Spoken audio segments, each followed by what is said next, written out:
बोल बाके बिहारी लाल की के डाली डाली पात पात राधे राधे होते जहाँ ऐसो मन भावनो हमारा ब्रज धाम है। और राधे रुक्मिणी सिया सब कोई नारी लगे और बालक हूँ बालक लगत जैसे श्याम है। बाकी बिहारी की कृपा से जब मैं अपने मंच पर जाता हूँ तो कभी कभी ऐसा माहौल होता है कि मंच पर मैं अकेला डाबी वाला होता हूँ। जब मैं बांके बिहारी के मंदिर में दर्शन करने के लिए गया पहली बार तो मैंने कहा कि हे की मूर्ति सब तुझे भगवान कहते हैं और अगर तेरे अंदर कोई शक्ति है तो अपना चमत्कार दिखा। तो फिर मुझे कैसा लगा कि एक ही की मूर्ति के अंदर जितने भी देवता हैं और 3300 कोटि देवताओं के मुझे दर्शन हो गए। क्या राधे राधे, मैं हूँ सौरभ। जाति न पूछो साधु की, पूछ लीजिए ज्ञान, मोल करो तलवार की, पड़ी रहने दो म्यान। कबीरदास जी अपने दोहों के माध्यम से कहते हैं प्रेमी और ज्ञानी व्यक्ति किसी भी जाति का हो, लेकिन वह अपने समाज को उसी ज्ञान से कल्याण करता है। हमारे साथ ऐसे ही एक ज्ञानी व्यक्ति हैं जिनका मज़हब अलग है लेकिन प्रचार किसी और चीज़ का करते हैं। आइए बात करते हैं, जानते हैं इनसे क्या करते हैं। राधे राधे। राधे राधे, श्री राधे। श्री राधे। क्या नाम है आपका? मेरा नाम तो सत्तार अहमद है। वैसे मैं कवि हूँ, इसलिए कवियों में मुझे सब प्यार से चच्चा उदय भानी कहते हैं। मैं हास्य का कवि हूँ और ओज भी लिखता हूँ और हिंदू मुस्लिम एकता की कविताएं लिखता हूँ। चाचा अब ये बताइए, कब से ये कवि हैं, कब से आप इस तरीके के एकता के मिसाल पेश हैं आप?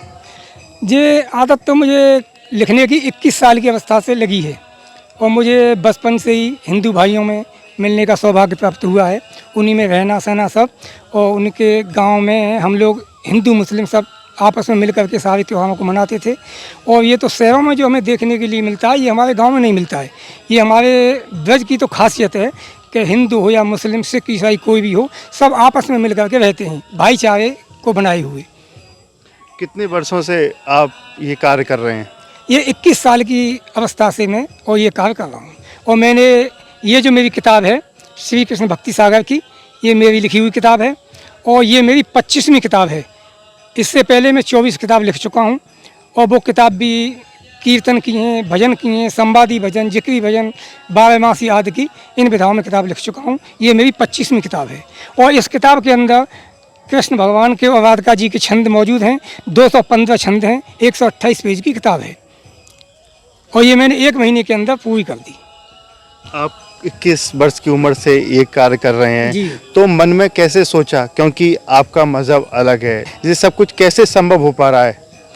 नहीं, असली बात तो ये है कि अब ये हिंदू और मुस्लिम के मज़हब जो हैं हम लोगों ने बना रखे हैं। परमात्मा ने या अल्लाह ने या खुदा ने कोई मज़हब नहीं बनाया है। और कोई भी मज़हब हो, इस्लाम धर्म हो या हिंदुओं का सनातन धर्म हो या कोई भी मज़हब हो, सब हमें भाईचारे की शिक्षा देते हैं और कोई भी मज़हब ये नहीं सिखाता है कि हम गलत काम करें।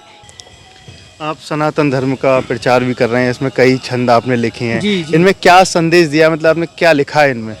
नहीं, इनमें तो मैंने ये लिखा है कि जो प्रेम जो है वही सबसे बड़ी चीज़ है दुनिया के अंदर, क्योंकि भगवान कृष्ण ने प्रेम के द्वारा और सारी दुनिया को संदेश दिया।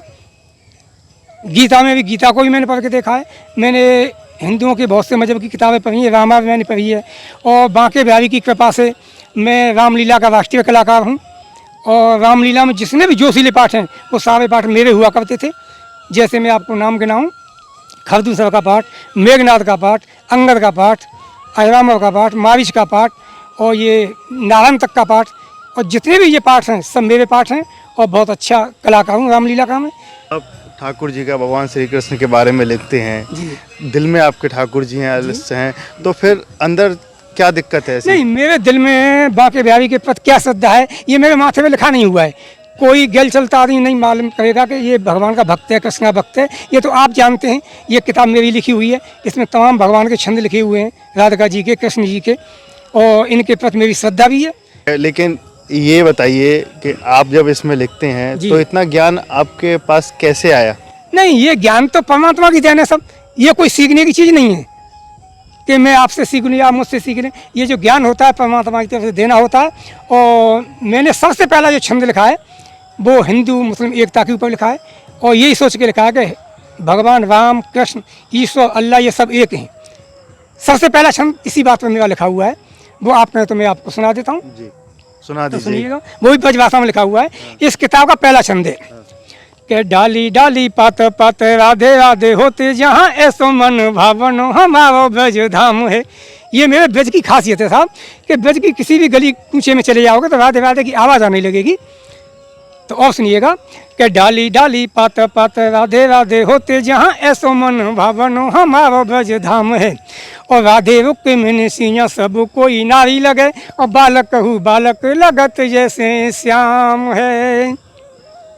तो आप के हाथ रस मथुरा की दोनों सीमाना के बीच, और कंचना के पास मेरा उदयभान गांव है, और नाम है सत्तार, और भक्त हूँ बिहारी को मैं, और चच्चा उदयभानी भैया मेरा उपनाम है। और देखिए साहब एक छंद और सुनिएगा कि इस वाला एक है, इसको देखिएगा कि तू है सर्वशक्तिमान तू ही तो है भगवान, कि तू है सर्वशक्तिमान तू ही तो है भगवान, बिना तेरी मर्जी कछु हो न कोई काम है।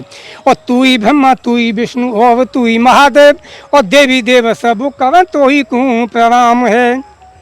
कि नाम है अनेक तेरे काहे सो पुकारूं तो कहूँ, और मोकू ना है पतो तेरो कहा कहा नाम है। और तू ही मेरो मौला और तू ही तो खुदा है मेरो, और तू ही मेरो राम और तू ही घन श्याम है। बहुत सुंदर। चाचा ये बताइए, आप जब से ये कार्य कर रहे हैं जी। तो बहुत दिक्कतों का सामना करना पड़ रहा होगा, लेकिन आपके जो मजहब के लोग हैं वो कहते होंगे कि क्या कार्य कर रहे हैं, लेकिन ये हमारे जो मजहब के लोग हैं वो भी कुछ कहते होंगे। तो ऐसा कभी हुआ है कि कुछ लोग आपसे टोक रहे हो, क्या कर रहे हैं? नहीं, असली बात ये है कि ये आप पिछले ज़माने की बातें कर रहे हैं। आज का ज़माना पढ़े लिखी समाज है।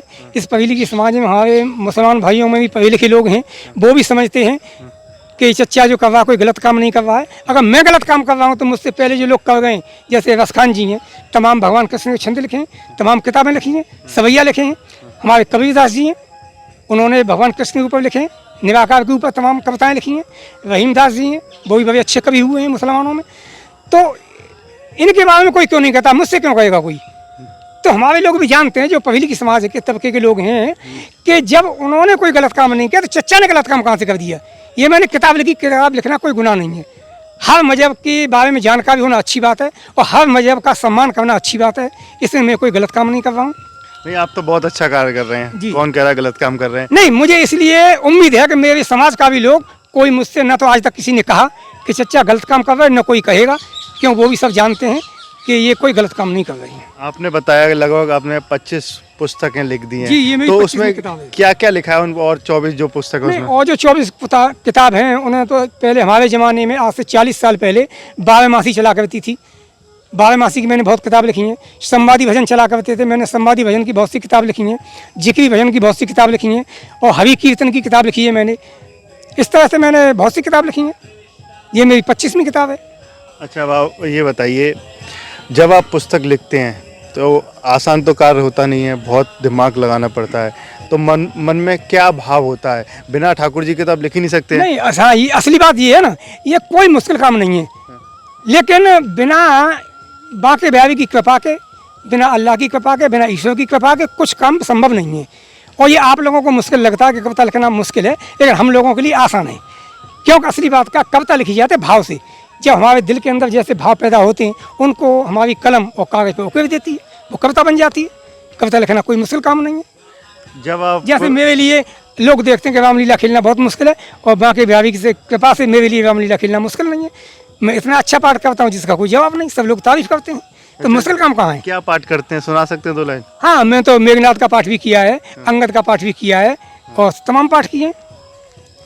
मेघनाथ के पाठ में से मैं आपको सुना देता हूँ कि मेघनाथ जब बाबा के दरबार में जाता है तो बाबा से कहता है कि क्या बात पिताजी बतलाओ, कि क्या बात पिताजी बतलाओ, किस कारण मुझे बुलाया है, और क्या चिंता व्यापी है तुमको, किस गम ने आज दबाया है।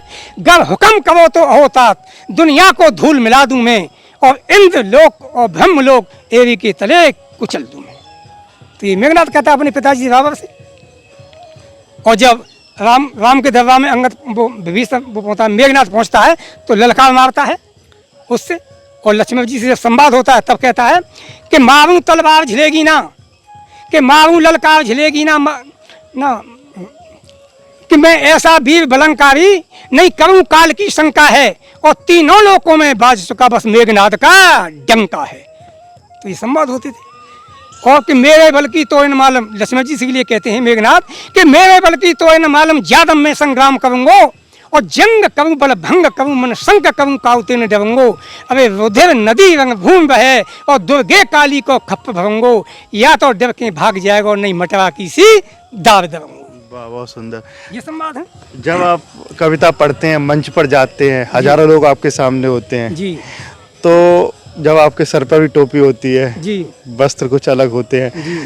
तो कैसा लगता है जब आपके सामने जब आप भगवान के बारे में बताते हैं तो लोगों को? नहीं, असली बात तो ये है साहब कि बांके बिहारी की कृपा से जब मैं अपने मंच पर जाता हूँ तो कभी कभी ऐसा माहौल होता है कि मंच पर मैं अकेला डाबी वाला होता हूँ, अकेली टोपी वाला होता हूँ। कहने का मतलब है कि 50 आदमियों के अंदर, हिंदू भाइयों के अंदर मैं अकेला होता हूँ, मुसलमान जो कभी होता हूँ। लेकिन मैं कभी आज तक मैंने ये महसूस नहीं किया कि मैं गैर लोगों में बैठा हुआ हूँ। ये लोग सब मुझे इतना प्यार देते हैं, इतना प्यार मुझे मिलता है इन लोगों से कि मुझे अपने माँ बाप से भी इतना कभी प्यार नहीं मिला जितना मुझे अपने दूसरे भाइयों से मिलता है। और मुझे इस तरह से समझते हैं जिसका कि कोई जवाब नहीं, मेरी तबीयत खुश हो जाती है। कभी मुझे किसी भाई से कोई आज तक शिकायत नहीं हुई, इतना प्यार देते हैं मुझे। माँ बाप की बात करी, माँ बाप ने आपको पाला पोसा और उस धर्म में, दूसरे धर्म में आप जन्म लिए, तो कभी ऐसा नहीं हुआ कि माँ बाप ने रोका हो आपको कि अरे ये क्या कर रहे हैं आप, मस्जिद जाइए, मंदिर जाने की ज़रूरत क्या है? नहीं, मेरे माँ बाप तो मुझको जब रोकते, जब वो खुद रोकते पहले मंदिर जाने से। अच्छा। वो तो खुद मंदिर में आया जाया करते थे, मुझे क्यों रोकते? भाई गांव का तो माहौल ही हमारा ऐसा था, और हमारे तो गांव में नाम भी ऐसे ही हुआ करते थे। मेरे चचा का नाम गेंदालाल था, एक का नाम, एक मेरे चचा का नाम फतेह सिंह था। तो गांव में ये बात नहीं देखी जाती है हिंदू मुस्लिम वाली, ये तो शहरों में देखी जाती है साहब। और खास करके हमारे ब्रजभूमि में तो ये बात देखी नहीं जाती है। वहाँ तो सब हिंदू मुस्लिम और बस एकता की मिसाल कायम किए हुए हैं, कभी किसी के दिल में कोई ऐसा खटास नहीं है। जब आप ब्रज में आते हैं तो कौन कौन से मंदिर दर्शन करने के लिए जाते हैं? नहीं, ये मैंने आपको पहले ही बता चुका हूँ कि मंदिर दर्शन करने के लिए हम पहले जाया करते थे। पहले कब जाते, कहाँ जाते नहीं, थे? पहले तो हमने राधा रानी के मंदिर के दर्शन किए, बांके बिहारी के मंदिर के दर्शन किए हैं, आया करते थे। और असली बात क्या है कि अब आप पूछिए तो बता देता हूँ कि जब मैं बांके बिहारी के मंदिर में दर्शन करने के लिए गया पहली बार, तो मैंने कहा कि हे की मूर्ति, सब तुझे भगवान कहते हैं और अगर तेरे अंदर कोई शक्ति है तो अपना चमत्कार दिखा। तो फिर मुझे कैसा लगा कि एक ही की मूर्ति के अंदर मुझे राम कृष्ण और जितने भी देवता हैं, यानी कि मुझे ऐसा लगा कि एक ही मूर्ति के अंदर और 3300 कोटि देवताओं के मुझे दर्शन हो गए क्या। और असली तो मेरा दिमाग जब चक्कर खाने लगा कि अपने खुदा का दर्शन भी मुझे उस मूर्ति में नजर आने लगा। तो ये तो चमत्कार है। वो तो कुछ बदला था फिर जीवन उसके बाद आपका? नहीं, वो बदलने, जब से तो मैं लिखने लग गया। ये सारी किताबें जो मैंने लिखी हैं भगवान कृष्ण के ऊपर, और वैसे भी किताब लिखी है तो भगवान कृष्ण की हुआ सब महिमा है, सब उन्हीं की मेहरबानी, उन्हीं की कृपा है, उन्हीं की कृपा सब संभव हुआ है। कभी ऐसा हुआ है जब आप इस पुस्तकों को लिख रहे हैं, 25 पुस्तक आपने लगभग लिख दी भगवान के बारे में? जी जी। तो जैसे हमारे जो धर्म में जब भी हम किसी भक्त से बात करते हैं तो वो कहता है, अपने एक्सपीरियंस बताता है कि मुझे ठाकुर जी के दर्शन हुए, ठाकुर जी ये चमत्कार किया। आपके साथ कभी ऐसा चमत्कार हुआ है कोई? नहीं, इससे ज़्यादा चमत्कार क्या हुआ होगा कि मुझे एक मूर्ति में 3300 कोटि देवता के दर्शन हो गए। इससे ज़्यादा चमत्कार क्या हो सकता है? कभी किसी के साथ हुआ है जो मुझे हुआ है? किसी के साथ नहीं हुआ है।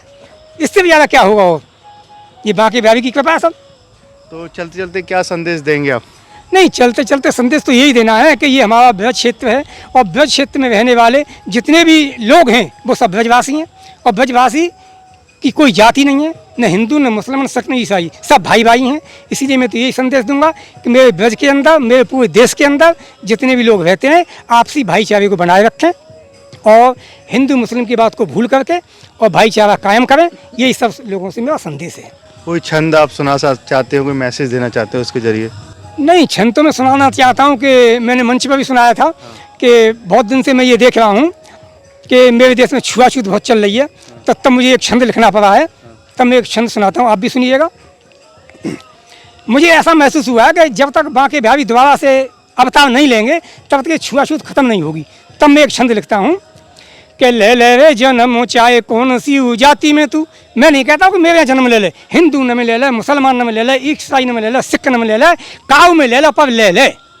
के ले ले रे जन्म चाहे कौन सी जाति में तू, हम तुम दोनों भेदभाव को मिटाएंगे और छुआछूत मिट जावे सब मेरे देश में ते, हम तुम बैठे जब संग संग खामेंगे।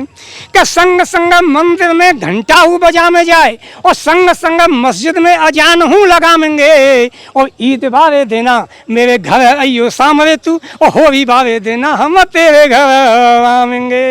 वाह, बहुत सुंदर। राधे राधे। राधे राधे श्री राधे, बोल बाके बिहारी लाल की। देखिए, अब तक हमारे साथ रहे ये भक्त जो लगभग 21 वर्ष की उम्र थी तब से इस पुस्तकों को लिखते आ रहे हैं। बांके बिहारी जी के बड़े भक्त हैं। कहते हैं कि बांके बिहारी जी मंदिर जब गए तो इनके साथ चमत्कार हुआ, और कहते हैं कि प्रेम के ही हम ये संदेश देता रहूँगा और भी आगे पुस्तक लिखता रहूँगा। राधे राधे।